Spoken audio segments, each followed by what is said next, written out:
ప్రభువారి నామంలో అన్న బేస్ తగ్గిస్తారు, కొంచెం ట్రబుల్ పెంచండి. మన ప్రియరక్షకుడైన యేసుక్రీస్తు ప్రభువారి నామంలో మీకు అందరికీ శుభాలు తెలియజేస్తున్నాను. మంచిది, వాక్యంలోకి వెళ్దాం. బైబిల్లో మనం చూసుకున్నట్లయితే ఇజ్రాయేల్ ప్రజల చరిత్ర అధ్యయనంలో చరిత్రను తిరగరాసిన ఒక వ్యక్తి ఉన్నాడు. 3 పాత్రలను పోషించి యేసుక్రీస్తు ప్రభువాని రిప్రజెంటివ్గా పాత నిబంధనలోనే, అంటే చూడండి, అప్పటికి నాకు తెలిసి 2-3 వేల సంవత్సరాల ముందే యేసుక్రీస్తు ప్రభువారిని రిప్రజెంటివ్గా చూపిస్తూ ఒక ప్రవక్తగా, ఒక న్యాయాధిపతిగా, ఒక యాజకునిగా ముందొచ్చాడు. ఎవరు ఆ వ్యక్తి చెప్పగలరా? 3 పాత్రలను పోషించాడు. ఎవరు ఆ వ్యక్తి? నాకు వినబడట్లేదు. 3 పాత్రలను పోషించాడు. యాజకునిగా, న్యాయాధిపతిగా, బేస్ అన్న కొంచెం పెంచండి, తక్కువైంది మరి. 3 పాత్రలను పోషించాడు ఆ వ్యక్తి. యాజకునిగా, న్యాయాధిపతిగా, ప్రవక్తగా. సమూయేలు గురించి మనం చూద్దాం. ఎవరు ఆ ప్రవక్త అంటే? సమూయేలు. యాజక చరిత్రలో ఈయనకు ప్రత్యేకమైన పాత్ర. అహరోను క్రమం నుంచి రావాల్సి వచ్చిన ఈయన ఒక ప్రత్యేక పాత్ర. అంటే దేవుడు ఎన్నుకునే వ్యక్తిగా ఈయన ఒక ప్రత్యేక పాత్రను పోషించాడు ఇజ్రాయేల్ ప్రజల చరిత్రలో. దేవుని ఉద్దేశాన్ని నెరవేర్చడానికంటే ఆ తల్లి షిలోహు మందిరంలో వదిలేస్తే చిన్న బాలుడై ఉన్నప్పుడే, అంటే అక్కడ ఉంటుంది ఆ వాక్యంలో, అరుదంట. ఆ కాలంలో యెహోవా వాక్కు ప్రత్యక్షమగుట అరుదని ఉంటుంది. అందుకే హబక్కు గ్రంథంలో ఉంటుంది దీని గురించి. జనులు చెడిపోవటం వలన ధర్మశాస్త్రం అంట నిరర్ధకం అయిపోయిందంట హబక్కు కాలానికి వచ్చేసరికి. అంతకుముందు కాలమే ధర్మశాస్త్రం నిరర్ధకం అయిపోయింది. ఎందుకంటే ఇలా పనికిమాల పనులన్నీ చేస్తున్నారు సంఘాల్లో. కానీ ఇలా పనికిమాల పనులను చేస్తూ ఎవరు? ఏలి కుమారులు, వీళ్ళు ఇష్టానుసారంగా చేస్తున్నారు. అందుకే దేవుడు వాళ్ళతో మాట్లాడడం మానేశాడు. అప్పటికే హన్నా వచ్చి ప్రార్థన చేసింటే ఈయన అన్నాడంట, ఏలి మత్తురాలవై ఉండకమ్మా అన్నాడంట. చూడండి అక్కడ, చూడండి రూతు గ్రంథం, చూడండి రూతు గ్రంథం. బైబిల్ ఉన్న వాళ్ళు ఖచ్చితంగా తీయండి, లేకుంటే పక్కలు చూడండి. రూతు గ్రంథం, రూతు గ్రంథం, త్వరగా తీయండి అన్న. రూతు గ్రంథం, మొదటి సమూయేలు గ్రంథం తీయండి అన్న. సమూయేలు గ్రంథం 1వ అధ్యాయం, స్పీడ్ అన్న. 1వ వచనం నుంచి వీలైతే 23వ వచనం స్పీడ్గా చదివేసేయండి అన్న. 1వ వచనం నుంచి 23వ వచనం వరకు స్పీడ్గా చదివేసండి, అర్థం అవ్వాలి వీళ్ళకు. నాకు సమయం ఎక్కువ లేదు, స్పీడ్గా చదివేసేయండి అన్న. 1వ అధ్యాయం 1వ వచనం నుంచి 23 అన్న. సమూయేలు గ్రంథం, సమూయేలు మొదటి గ్రంథం 1వ అధ్యాయం 1 నుంచి 23 వచనాలు అన్న. 1 సమూయేలు అన్న. చాలా మంది చేతిలో బైబిల్ లేవు మరి. ఎఫ్రాయిము మాన్యమందు రామత్ సేఫీము పట్టణమునపు ఒకడుండెను, అతని పేరు ఎల్కాను. అతను ఎఫ్రామీయుడైన, స్పీడ్గా చదివేసేయండి అన్న.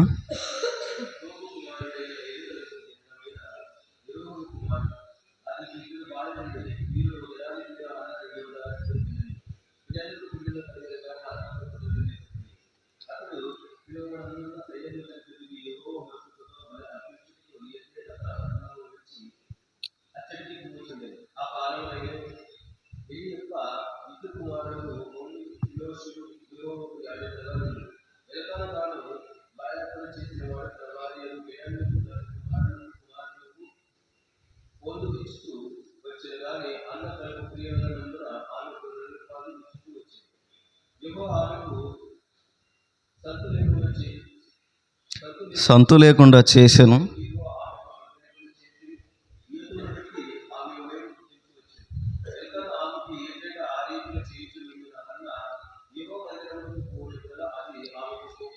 చాలన్నా. ఈ సమూయేలు గ్రంథం 1వ అధ్యాయంలో మనం చూసుకున్నట్లయితే ఒక స్త్రీ, ఎవరు చెప్పండి? హన్నా అని ఒక స్త్రీ కనపడుతుంది. షిలోహు మందిరంలో దేవుని బలి ఇవ్వడానికి ఏటేటా వెళ్ళేదంట ఈ తల్లి. అయినా పిల్లలు కలగలేదు. తన చెల్లి కలిగింది, కానీ ఈ తల్లికి పిల్లలు కలగలేదు. చూసింది అప్పటి వరకు అంటే ఏలీసా అంటే ఆ ఇజ్రాయేలు ప్రజల సమాజానికి ఒకడు కావాలి, అంటే దేవుని ఆలోచనను చెప్పి ఒకడు కావాలి, దేవుని వాక్యాన్ని వివరించే ఒకడు కావాలి. కాబట్టి ఆ తల్లి అలా గురి పెట్టుకుందంటే దేవుని ఉద్దేశాన్ని నెరవేర్చడానికి ఒక కొడుకు కావాలి. ఆ కొడుకుని దేవునికి నేను ప్రతిష్ఠించాలి. అప్పటి వరకు ఆ తల్లి తెలుసుకోలేదు అజ్ఞానాన్ని బట్టి. అక్కడ అంటారు చూడండి, ఏలియా పనికిమాల, అక్కడ అంటారు చూడండి, నీ సేవకురాలైన నన్ను పనికిమాలేదానిగా ఎంచవద్దు. ఎందుకంటే అప్పటికి ఏలియా అవిధేయపడ్డాడు, దుష్టంతా మందగించింది, అజ్ఞానపు పనులు చేస్తూ స్థూలకాయం వచ్చేసింది అప్పటికి ఏలీకి. అంటే చూడండి, అజ్ఞాన దిశకు అప్పటికి దేవుని ఉద్దేశాన్ని అంటే ఆ క్రమాన్ని, ఆ సేవను, ఆ పద్ధతుల్ని అప్పుడే నాశనం చేసేసారు వీళ్ళందరూ కలిసి. ఇప్పుడు కొత్తగా వచ్చే సేవలు ఇలాగే జరుగుతున్నాయి. అంటే వీళ్ళ వంశ పిచ్చితోనే చచ్చిపోయే వాళ్ళు ఉన్నారు సంఘాల్లో కొంతమంది. మీరు చూస్తున్నారో బయట, నా కొడుకే రాజ్యం వెళ్ళాలి, నా కొడుకే వాక్యాలు చెప్పాలి. నేను అడుగుతున్నాను, ఎవరబ్బా సొత్తు సంఘాలు? నా కొడుకే రాజ్యం చెప్పాలి, నా కొడుకే నా సంఘాన్ని ఏలాలి, వాక్యం ఇదే పత్రికలో అక్కడ చూడండి, దేవుని వ్యూహాన్ని నెరవేర్చడానికి ఏలి కుమారులే రాజ్యం ఏలాలన్న పద్ధతులు తీసుకొచ్చాడు సమూయేలుని. దేవుడు సమూయేలుని తీసుకొచ్చి ఆ సమాజానికి సత్యాన్ని నేర్పిస్తూ అలా ఉండండిరా అని ప్రవక్తగా, యాజకునిగా, న్యాయాధిపతిగా పెట్టాడు అక్కడ. చూడండి, ఎప్పుడైనా చూడండి, ఎక్కడైతే అణగారిన వర్గాలు ఉంటాయో, ఎక్కడైతే అణిచివేయబడిన పరిస్థితుల్లో అక్కడి నుంచి లేపుతాడు ఒక వ్యక్తిని దేవుడు. అలాంటి పరిస్థితుల్లో ఇజ్రాయేల్ సమాజానికి అవసరమయ్యే ఒక వ్యక్తిని దేవుడు ఆ ప్రజల్ని, ఆ జనాంగాన్ని నడిపించడానికి, తన మాటగా తన వైపు నుంచి మాట్లాడడానికి పంపించాడు. ఇంత గొప్ప వ్యక్తిని కనిన ఒక తల్లి ఎవరంట చూడండి, అక్కడ అంటాడు చూడు, అక్కడ ఆమె ఒప్పుకుంటుంది చూడండి, నీ సేవకురాలైన నన్ను పనికి మాలిన దానిగా ఎంచవద్దు. అంటే అతడు ఏమనుకుంటున్నాడు ఏలి అక్కడ? చూడండి, అక్కడ ఏలి ఏమనుకుంటున్నాడు? అప్పటికే అనుకున్నాడు. అక్కడ చూడండి 14 వచనమన్నా, 14 వచనం చదవండి ఒకసారి. ఎంతవరకు నీవు మత్తురాలవై ఉందువు, ద్రాక్షారసము నీ యొద్ద నుండి తీసివేయమని చెప్పగా, అన్న అది కాదు నా ఏలినవాడా, నేను మనో దుఃఖము గలదానిని ఉన్నాను. నువ్వు నన్ను పనికిమాల దానిగా ఎంచొద్దు ఏలి, నేను మనో దుఃఖంతో ఉన్నాను. నాకు తెలియదు, నాకు ఇంకా పిల్లలు కలగలేదు, నాకు అర్థం కావట్లేదు, నాకు ఇప్పటి పరిస్థితులు అర్థం కావట్లేదు, కానీ నువ్వు నన్ను పనికిమాలిన దానిగా ఎంచొద్దు అంటున్నాడు చూడండి. అంటే అప్పటి వరకు అర్థం చేసుకోలేదు ఇంకా తల్లి, అప్పటి వరకు అర్థం చేసుకోలేని తల్లి అప్పుడు అర్థమైన తర్వాత ఈ ఇజ్రాయేల్ సమాజానికి, సీడబట్టిన ఈ సమాజానికి సత్యాన్ని చెప్పి దేవుని ఆలోచనను, దేవుని ఉద్దేశాన్ని నెరవేర్చడానికి, నేర్పించడానికి, అంటే ఈ ఇజ్రాయేల్ సమూహాన్ని నడపడానికి ఒక ప్రవక్త కావాలని అర్థమైతే ఆ తల్లి అప్పుడు ముందుకెళ్ళిపోయింది. అప్పటి వరకు మీరు చూడండి, అప్పటికి అణిచేసింది ఎవరు? తోటి భార్య అణిచేస్తే అప్పటి వరకు సైలెంట్గానే అయిపోయింది ఆమె. అటు తర్వాత దేవుడు ఏంటి అని అర్థమైన తర్వాత ముందుకెళ్ళిపోయింది. అంటే చూడండి, ఇంత గొప్ప వ్యక్తిని కనిన తల్లి ఎవరంటే తృణీకరింపబడిన తల్లి. అంటే చూడండి, సమాజంలో ఎలా జరిగిపోయాయంటే ఈ పరిస్థితులు ఇప్పటి కూడా చూడండి, సమాజంలో ఎలా జరిగిపోయాయంటే తృణీకారాలు, నిందలు, అవమానాలు. దేనికంటే వాళ్ళ కక్షపూరితమైన విద్వేషాలు, చెత్త అంతా రేగుతా. అంటే చూసారుగా మన ప్రాంతాలు ఎలాంటివో తెలుసుగా, గట్టిగా మాట్లాడకూడదని మాట్లాడుతున్నాడు. సనాతన ధర్మం ఒకటి ఉందిగా, అణిచివేసే వర్గాలు. ఇప్పుడు చూడండి, మిషనరీలు, సేవకులు వీళ్ళందరూ వచ్చి ఈ సువార్తను చేతపట్టుకొని రాజ్యాంగాన్ని మనకు రాసిచ్చారు కాబట్టి ఈరోజు ఆ హక్కులు కాపాడుకొని కనీసం ఓటక్కు అయినా ఈరోజు మనకు ఉంది. చూడండి, అది కూడా తీసేస్తున్నారు. ఎందుకంటే ఎలక్షన్లు వచ్చేటప్పటికి మనం కూడా నేను చెప్పాను ఈ మాట, చెప్పాను కదా, ఎలక్షన్లు వచ్చేటప్పటికి మనం ఏం అడుగుతామంటే మా యాదవల బతుకులు బాగు చేయండి అని మనం అడగం. కోటర్ ఇస్తారా చెప్పండి, నోటు ఇస్తారా చెప్పండి, ఇంకా ఉన్నాయి కదా మనం బయట సమాజంలో. కోటర్ ఇస్తారా, మా యాదవులు చదువుకోవాల్సిన వాళ్ళు సిగరెట్లు తాగుతున్నారండి, ఆ బతుకులు బాగు చేస్తే ఆడు సమాజానికి మాకు ఉపయోగపడతాం. లేదు, ఉండదు బయట సమాజాలు. మీరు చూడండి, మన దగ్గర అలా లేదు కానీ బయట చూడండి మీరు, మా బతుకులు బాగు చేయండి అని వాడు ఒక్కడు లేడు. నోటు ఇస్తారా చెప్పండి, కోటర్ ఇస్తారా మీరు మాకు? అలాంటి సమాజానికి ఈ సత్యాన్ని, అంటే దేవుని ఆలోచనను ఇజ్రాయేల్ ప్రజలు నడిపించడానికి ఒక తల్లి తయారు చేసి అడుగుతున్నాడు. తయారు చేయగలరా మీ కొడుకున్న? అలాగే నేను అడుగుతున్నాను ప్రతి ఒక్కరిని, ఇక్కడ ఉన్న వాళ్ళని తయారు చేయగలరా? అలా సమాజానికి ఒక పరిశుద్ధతను, దేవుని వ్యూహాన్ని, దేవుని ఆలోచన విధానాన్ని, పద్ధతులు నేర్పించే కొడుకులు ఉన్నారా? మన జీవితాల్లో మన బతుకులు మార్చే కొడుకులు ఉన్నారా? ఈ రాజకీయ నాయకులు, ఈ రాజకీయం ఎలాంటిదని నేను చెప్తాను చూడండి. ఈ రాజకీయం ఎలాంటిదంటే వాళ్ళు బాగానే ఉంటారు పైన, కార్యకర్తలుగా చెప్పండి, కార్యకర్తలు వీళ్ళు ఉంటారు కదండి కింద, వీళ్ళందరూ అణగారిన వర్గాలు. అప్పుడు చేశారు, ఇది ఇప్పుడు చేస్తున్నారు. మతం పేరిట విద్వేషాలు లేపట్లేదా బయట? కులం పేరిట విద్వేషం. ఇప్పటికీ చూడండి ఎస్సీ ఎస్టీ బీసీ అణగారిన వర్గాల్లో ఈ రెడ్డి వాళ్ళ ఇంటికి వస్తే ఇప్పుడు చూడండి ఇంకా తక్కువ చూపని అడుగుతున్నా. అంటే కులం పేరిట మతం పేరిట ఇంకా విద్వేషాలు ఉన్నాయి. ఈ విద్వేషాలని తీసేసి దేవుని ఆలోచన విధానాన్ని నెరవేర్చగలిగేంత కొడుకులు తయారు చేయగలుగుతున్నాం మనం. అంటే చూడండి ఆ సమాజ పరిస్థితులు ఎలా ఉన్నాయి.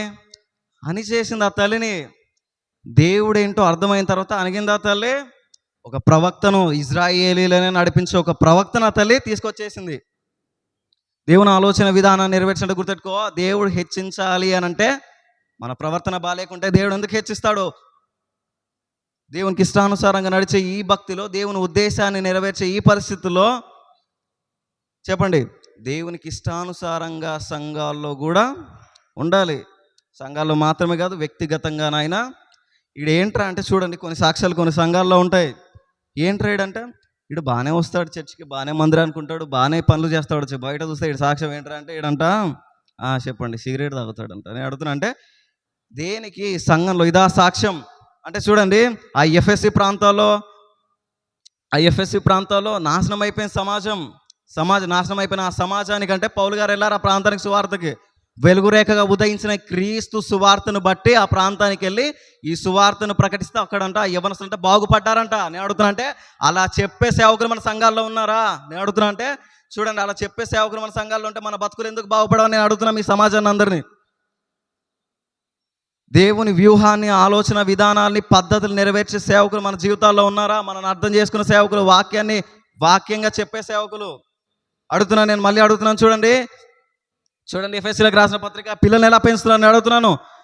ఎఫెసీలకు రాసిన పత్రిక ఎఫెసీలకు రాసిన పత్రిక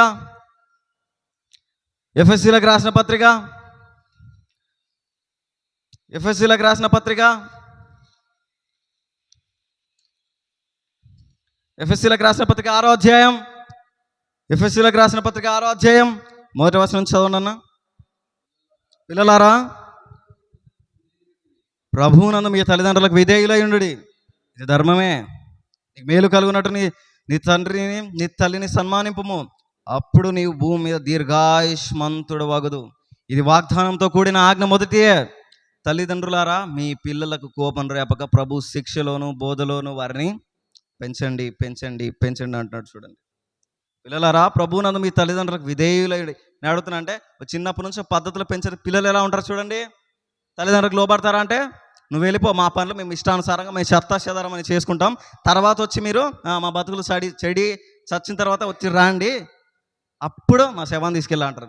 అంటే నేను అడుగుతున్నా అంటే చిన్నప్పటి నుంచి పద్ధతి ఎందుకు పెరగారు? నేను అడుగుతున్నాను, పిల్లలు ఎందుకు పెరగారు?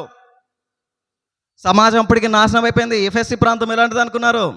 జోగిని వ్యవస్థలకు, చచ్చిన పాపం, కామాతృతమైన పాపానికి కేంద్రంగా నిలబడింది ఆ ప్రాంతాలు. ఏథెన్స్ ప్రాంతాలు, ఆ ప్రాంతాలు కేంద్రంగా నిలబడ్డాయి.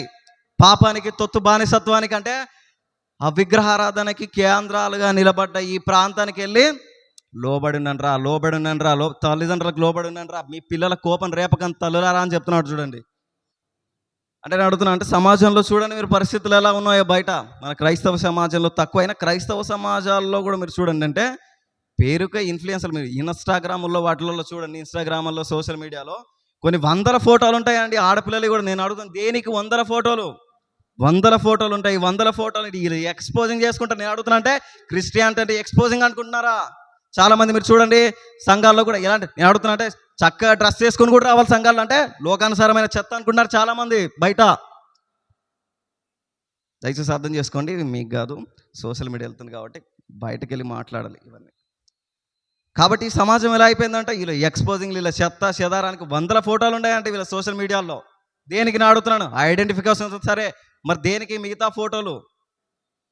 ఈ పద్ధతులను క్రైస్తవ్యాల్లోకి తీసుకొచ్చే ఎవడైనా చెప్పండి, ఆ బండకొకడు ఎదురు వెళ్ళిన ఆడికే ఆ డైలాగ్ ఉంటుంది కదా, ఆ డైలాగ్ని దీని నుంచి కాపీ చేస్తారు. ఆ బండకొకడు ఏదో వచ్చిన ఆడే తునకలైపోతారు, ఆ బండెల్లి ఒకటి మీద పడ్డా అదే తునకలైపోతాయి. ఈ క్రైస్తవ్యాన్ని గురించి అంటే ఈ క్రైస్తవంలోకి మీకు ఇష్టానుసారంగా వచ్చి ఇష్టానుసారంగా సంఘాల్లో చేస్తామన్నా, ఇష్టానుసారంగా బతికేస్తామన్నా అంటే క్రైస్తవ్యంలో గుర్తుపెట్టుకుని చాలామంది బయట చేస్తారు.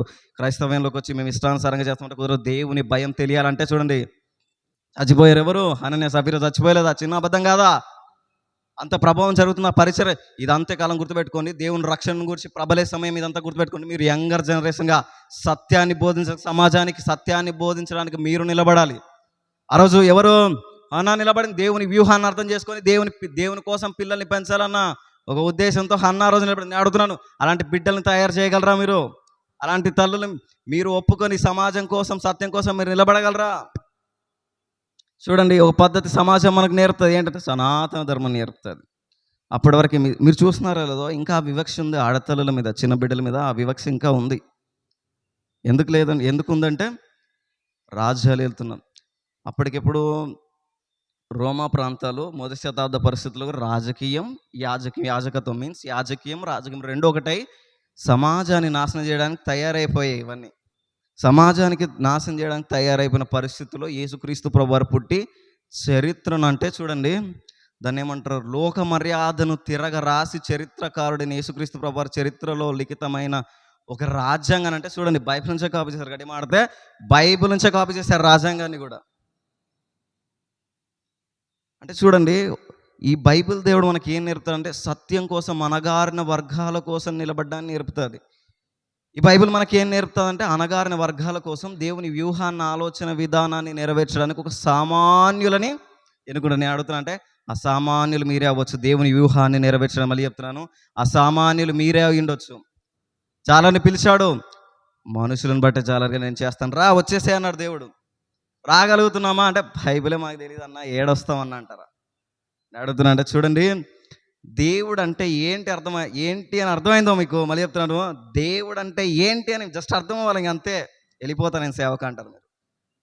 చాలామంది అంటారు సేవ అంటే ఏంటంటే కానుకలాడు దరిద్ర. ఎందుకు వచ్చాయి ఈ పద్ధతులు అంటే చూడండి, సేవ అంటే ఎలా దరిద్రులు మార్చేశారు వచ్చి సేవల్లోకి. సేవ అంటే ఏంట్రా అంటే కానుకలు అంటాడు.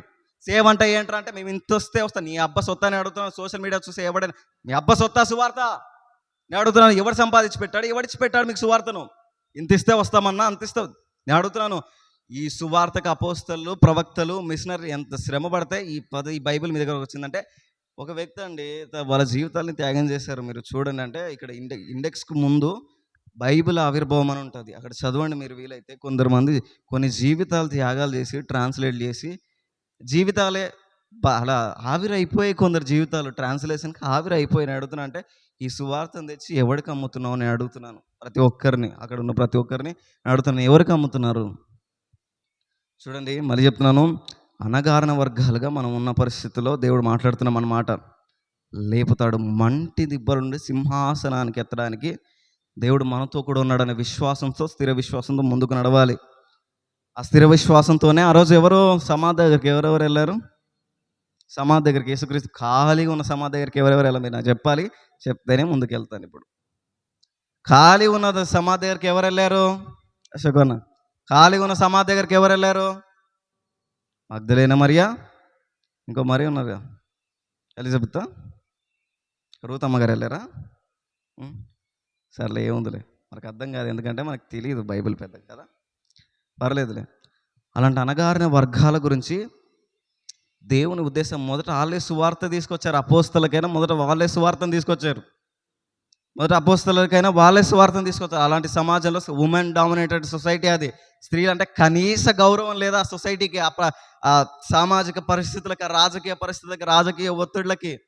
స్త్రీ అంటే కనీసం గౌరవం లేని ప్రాంతాల్లో క్రీస్తు అనే ఈ రాజు, మీ రాజు, మీరు నమ్ముకున్న మీ రాజు మిమ్మల్ని చూసి, రే ఇలా చేయకండ్రా, నా స్వరూపము చొప్పున, నా పోలిక చొప్పున నేను రూపించుకున్న నా బిడ్డల్ని నా రాజ సువార్త కోసం, నా రాజ్య వ్యాప్తి కోసం వాడతాని ఆ రోజు యేసుక్రీస్తు ప్రభువారు మిమ్మల్ని నిలబెట్టుకుని. అడుగుతున్నా అంటే సత్యం కోసం మీరు నిలబడగలరా? దేవుని వాక్యం కోసం, దేవుని కోసం మీరు నిలబడగలరా? మరి చెప్తున్నాను, ఇలా చెప్తున్నాను జేమ్స్ అనుకుంటారు మీరు, వినండి. ఎందుకంటే మంచి మోటివేషన్ ఉంటుంది. దేవుని ఉద్దేశాన్ని, దేవుని వ్యూహాన్ని, దేవుని ఆలోచన విధానాన్ని నెరవేర్చాలి కనుక చెప్తున్నాను. ఆ పద్ధతులు ఎలా ఉన్నాయి రోమా ప్రాంతాల్లో అంటే అణగారిన వర్గాలు వారు నిలబడ్డారు. ఆ రోజు దేవుని ఆలోచనని, దేవుని వ్యూహాన్ని, దేవుని తలాంతుని నెరవేర్చడానికి వాళ్ళు నిలబడ్డారు. మనం నిలబడుతున్నామా ఈరోజు? శ్రమ వచ్చినా, బాధ వచ్చినా చెప్పండి. ఇంకా ఇది డైలాగ్ కంటిన్యూ అయితే ఇక జూనియర్ జేమ్స్ అంటారు, సోషల్ మీడియా వెళ్తే అది బాగోదు. నిలబడదాం, దేవుని ఉద్దేశాన్ని, దేవుని వ్యూహాన్ని నెరవేర్చడానికి నిలబడదాం. కొన్ని సమాజ పరిస్థితులు ఎలా ఉండే మీరు అర్థం చెప్తాను. సోషల్ మీడియా చాలా వైరల్ అయిపోయింది. ఇప్పుడు పరిస్థితుల్లో అంటే సోషల్ మీడియాకి వెళ్ళిపోతారు. నేను అడుగుతున్నా అంటే చూడండి, ఆ గాలిగాడు ఒకడు పరిచయం అవుతాడు సోషల్ మీడియాలో, వీటిలలో చెత్త చెదారాల్లో గాలిగాడు ఒకటి పరిచయం అవుతాడు. ఆ గాలిగాడు తిరిగి తిరిగి ఇది ఒక పెద్ద సుడిగాలి కొంప మీదకి వచ్చి, మీన్స్ ఇంటి మీదకి వచ్చి అదొక పంచాయతీ అవుతుంది. తర్వాత పెళ్ళి అవ్వదమ్మా అంటే మా ఆడతో స్టార్టింగ్ ఆపదంటే నేను అడుగుతున్నా అంటే, తల్లిదండ్రులకి అప్పటి వరకు నేను ప్రేమించిన మీ తల్లిదండ్రులు కొందరు గుర్తురారు. అప్పటి వరకు గొడ్డు కష్టం చేసి మీ తల్లిదండ్రులు మేము పోషించిన మీ తల్లిదండ్రులు గుర్తురాదు. కానీ అప్పుడు వచ్చాడంట, తిన్నవా అన్న అడుగుతాడన్న, తిన్నవా అని అడుగుతాడన్న, టైం టు టైం అన్నదంట ఒక చెల్లి. అంటే అక్కడ చూస్తాం మేము, తిన్నవా అనే అడిగాడంట వాడు. చూడండి, ఈ చెత్త చెదరం అని దేవునికి ఇష్టానుసారంగా బతకండి అంటే చెప్తున్నాను. దేవుని కోపం అంటే ఎలా ఉంటో చూసింది సమాజం గతంలో. అంతకుముందు మోక్ చేశారు. మోక్ మీన్స్ దాన్ని ఏమంటారు మోక్, తెలుగులో మోక్ ఏమంటారు, అసభ్యకరంగా కొన్ని చేశారు. వాళ్ళకి ఎలా జరిగాయంటే ఈ పుట్టగతులు లేవండి. మళ్ళీ చెప్తున్నా, దాన్ని ఏమంటారు, వాళ్ళ సేవలు నడుస్తున్నాయి అనుకుంటున్నారు ఇప్పటికీ. క్రైస్తవ్యంలోకి చాలా అల్లర్లు చేసే సంఘంలో ఇష్టానుసారంగా ఈ సంఘాల్లోకి వచ్చి కూడా మీరు చూడండి, కొన్ని సంఘాల్లో బయట వెళ్ళండి, మన దగ్గర లేవు కానీ కొన్ని సంఘాల్లో చూడండి, పనికి మాలిన చూపులు చూసి షాటింగ్లు చేసే వాళ్ళే సంఘాల్లో కూర్చొని కూడా నేను అడుగుతున్నాను, ఏ ఉద్దేశంతో తల్లిదండ్రులు పెంచుతున్నారు పిల్లల్ని? పిల్లలు ఎలా ఉన్నారు నేను అడుగుతున్నా అంటే చూడండి, అక్కడ కూడా ఉండొచ్చు. తండ్రులారా మీ పిల్లలకు చూడండి, అక్కడ తండ్రులారా మీ పిల్లలకు కోపం రేవక ప్రభు శిక్షలను బోధనలను పెంచడం ఎలా పెంచుతున్నారు నేను అడుగుతున్నాను. తల్లిదండ్రులు పిల్లల్ని ఎలా పెంచుతున్నారు? గాలికి వదిలేస్తున్నారా? వాడు తిరిగి తిరిగి గాలిగడ్డ తిరిగి పెద్ద గాలి తయారై, మళ్ళీ చెప్తాను, తర్వాత సంఘంలోకి ఆ గాలిని తెచ్చి ఇంకేదేదో చేసి సమాజాన్ని నాశనం. నేను అడుగుతున్నాను, సైకోలను తయారు చేసే తల్లులు లేరా సమాజంలో?